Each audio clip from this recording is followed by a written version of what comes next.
seen you clearer than now. We're flying high, floating somewhere up in the clouds. We're going out of ourselves, can you feel it? Almost like I don't know if it's real. Cause when we're doing our thing, we're like wheels that won't stop turning. So take me on a trip, trip, trip. Now trip, trip, trip. Oh, flick that switch. What's up, G family? How are you guys doing today? Hope everyone's doing well today. Okay, so for today's video, as requested, Oliver is going to be doing my makeup today while we're answering relationship questions from you guys. So go ahead and stay tuned and enjoy. So I laid out all the makeup for him right here. I don't have a lot, but I have like everything that you would need to do makeup, my brushes and stuff. So we're gonna start. Here we got moisturizer. Yeah. So we're gonna be answering your guys' relationship questions as we go, okay? Oh wait, moisturizer all over your face? Yeah. Okay. I'm trying to find the question. The first question somebody asked was, have you guys had thought, okay, this one wasn't like an advice question, but it was, have you guys had thoughts about going on trips or anything, and how are you guys doing? Have we had thoughts? Yeah, about going on trips, and how are we doing? So yeah, yes, definitely. We love to travel together. We love doing things outdoors all the time. And for my birthday, we wanted to go to Hawaii. We had a trip scheduled in May, the middle of May, to go to Hawaii, but it got canceled because of COVID. So we're rescheduling it for my birthday, and we might island hop, but we'll see what we do exactly. But yes, definitely trying to go to Hawaii by the end of this year. When and how did you guys know you were ready to get married and work for each other? Yeah, it was something that we both wanted. I mean, from the start of our relationship, that was our goal, to get married. And I mean, it was something we've been working towards and wanting. And I mean, we have been living together for a long time already, so it was kind of like we should have done it a long time. Well, you have to blend this out, but you're not just shit. gonna leave this like this. Oh, okay. Yeah, like we had already been living together for a while, and I feel like anybody like doesn't just date just to, I mean, at least you shouldn't, you know, like you should at least both have a plan that you want to work towards, that, you know? Like I feel like everyone should be like that. Otherwise it's like, what are you doing it for? You're just wasting each other's time. Yeah. But there are some that are lessons, so I mean, I get that. Like for example, like Oliver wouldn't be the great man that he is and husband if it wasn't for his past experiences, you know? So yeah, I guess experience matters too. You kind of just like, it's kind of hard to explain when you know that person's the one, because you just kind of know, like in your heart, you just know that that person's it, that person's the one that you can't live without. And you just know, like, you also kind of know when that person like respects you, and they just know how to make you feel better. They love you and appreciate you, and they actually like show it, you know? It's not just like saying it, like they have to prove it through their actions. Right, baby? How do you keep a conversation interesting without it getting dry? I think when you're talking to people, I mean, for one, is like you can't really be asking like dry questions where it leads off to like just a yes or no. Yeah, you kind of gotta go like think about like really more deep questions, trying to get to know them, so that they could, you know, instead of tell you a life story or a story that, you know, happened to them, instead of it being a it helps when you ask like, yeah, like he was saying, those really like intense questions, like you're really trying to get to the bottom and depthness of this person, like what makes them the way that they are, like what do they enjoy doing, you know? This isn't how you contour, but I'm just letting you do your thing. How are you contouring? You just put it on the sides and then the nose. Okay. You put it all over my face. It's okay. Sorry. But yeah, like just ask those really intense, deep questions, because I don't know. I don't like small talk. Like for me personally, I think Oliver too, like we're about those deep conversations. Like what was the hardest thing you had to go through growing up, or like what's your greatest fear, or things like that. And then someone asked, how do you know when you're actually in love? There's a huge difference between lust and love. And I think you can tell the difference when it's just more than a physical attraction. Like it has to be like an emotional and spiritual connection with the other person. Right, Booby? Do you want to say a little bit more about that? Yeah. How do you know when you're actually in love? Because I think you've had. At first, if it's like a, you know, a love at first sight, it could be like, you know, you can know right away when you see the person, you know, you just... Your heart starts racing. You feel them, and I don't know. Us as human beings, like, we could, like, feel vibrations, and, like, when you meet someone that, you know, someone's is energy. meant for you, like, you could definitely tell right away. Mm-hmm. That's how you felt with me, by the way. Yeah. But if not, you know, you could always just get to know a person, because not everybody has that look. Yeah, I mean, you could just get to know a person over time, and, you know, hopefully you do get to like them, and because, you know, to have a life partner, you have to be able, like, imagine, like, you gotta live with them, you know? Eventually you're gonna want to live with them, have a family with them, have kids. Like, what if you could, you know, be so annoyed by them by a couple of days? So you really gotta get to know people. Yeah, in order like to, their like, habits and stuff. Like I said, you know, we lived together for a long time already, so. Yeah. Honestly, I feel like you should live with your partner at least. For at least a little period of time before you know, like you actually make a big decision.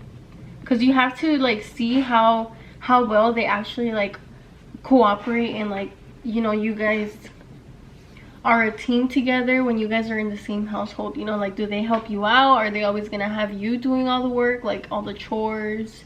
You know, it has to be like a 50-50. Go with it. Max. It has to be a 50-50% effort, you know? How to communicate or gain back trust? Okay, so those are two different ones. So how do you communicate, baby? By always talking about how you feel, or something's bothering each other. If something's keeping you unease, and, you know, you're not able to be with your partner without thinking about anything else, so I mean, you guys are good. But if there's something that's like, you know, in your head, you know, got you feeling a type of way, you know, you could always just say something. And yeah, I think it's really important for, rather than them trying to find out there's something wrong with you, and they're just creates unnecessary tension. But yeah, I think it's really important to communicate and just talk, like, if not every day, like, you know, every other day, or like do check-ins with each other where you guys like see like what's working in your relationship and what isn't. And like Oliver and I do that. How often? We do it pretty often, no? Yeah, we do it pretty often, like where we say like, you know what, I feel like you've been rude to me, or, you know, just communicate with how you feel with one another, how they've been treating you, and bring it to their attention, because sometimes the other person is unaware, and they just really don't know. Like sometimes we do things self-consciously, and like, for example, let's say I'm really moody, and like I can't really tell that I'm giving him a lot of attitude, you know, until he tells me. So just calling each other out on each other's shit, simple as that, I think is really important. So communication is gonna be the foundation of your guys' relationship. So it's really important, like even starting off, to start practicing that.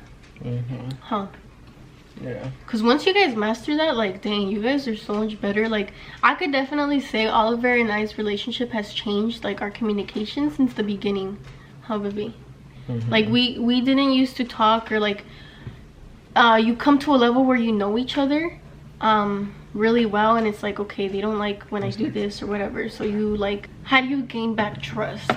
It's not an overnight thing. You just kind of gotta work towards it, you know. She has to make the mutual agreement that she's gonna put it behind her and at least try to move on.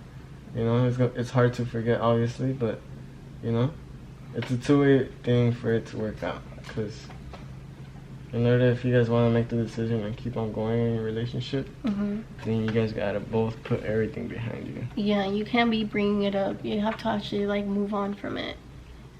And then the next step which is hard. It's easier said than done, but yeah. And that's why it's actions over words. It's not always like, oh yeah, I'm gonna say I'm gonna do all this, but you know, you gotta follow through with your actions. blow it off a little bit. Okay. What? You moved me. Come on, babe. How did you guys save up to move out?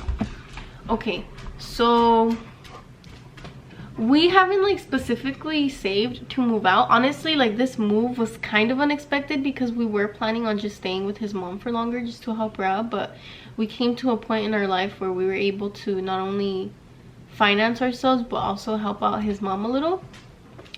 And we had originally just been saving, baby, for like a long time, and we're always constantly trying to save, but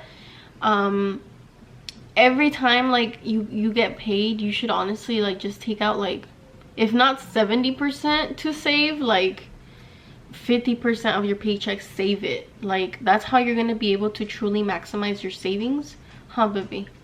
Yeah. But yeah, we had just been saving for a while. Like we're always saving, like I said.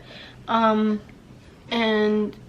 you know, if you need to reduce the amount of times you go out to eat to save, like do that, you know, like we've done that before. We've strictly only ate at home for a while so we could save some money. We save together like however much we can. Like we always go 50-50 in the things that we need. That's just, you know, the way that we do things, but everybody's different. But yeah, was it hard? I wouldn't say it was hard, just because it's so much easier when you have another partner, like another person helping you out. Yeah. Love. Yeah, it's just so much harder when you're doing it by yourself. So it wasn't hard. And plus, well, I've been living on my own since I was a senior in high school, so it wasn't something that was new to me. It's already something I've been doing. But any advice for first time apartment buyers and stuff? The number one thing and most important. Beautiful. Oh, babe. What? Really? You're not supposed to go all the way up or what? This is how you want my shadow to be? Red? What, you want it blue or what? No, because okay. The number one and most important thing to do when buying an apartment or a studio first is to get your credit up. Apply for a credit card, a small credit card, and do payments on there, like for your phone bill, your cogs, that like are actual big companies, so it stays on your credit and it shows that you are consistent and you pay your things in full. That's gonna help build up your credit. Also, connecting store credit cards, like from like, let's say JCPenney, Macy's, things like that, Victoria's Secret, that really helps your credit too. Credit bureaus. And so yeah, so that's the number one and most important thing, is just getting your credit up, especially because you need it everywhere you apply. Like you need a credit score everywhere you apply.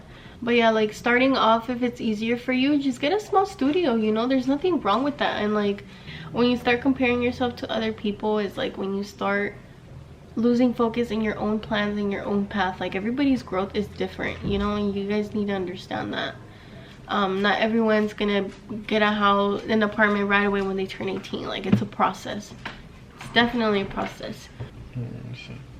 This one goes with yours.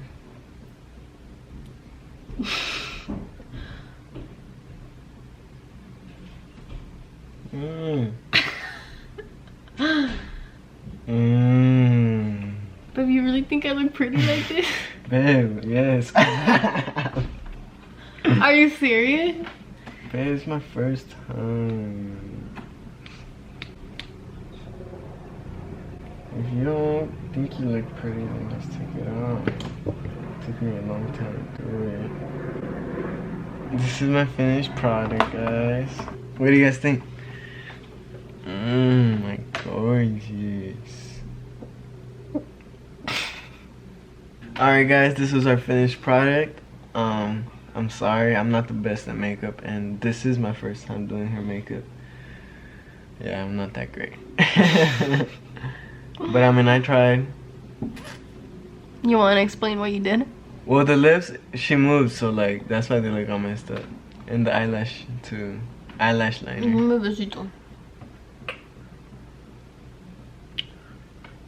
Thank you guys so much for watching. If you guys like this video, go ahead and give it a thumbs up, and don't forget to like, comment, and subscribe, and we'll see you guys in our next video. Flying high, Gone. floating somewhere up in the clouds. We're going out of ourselves. Can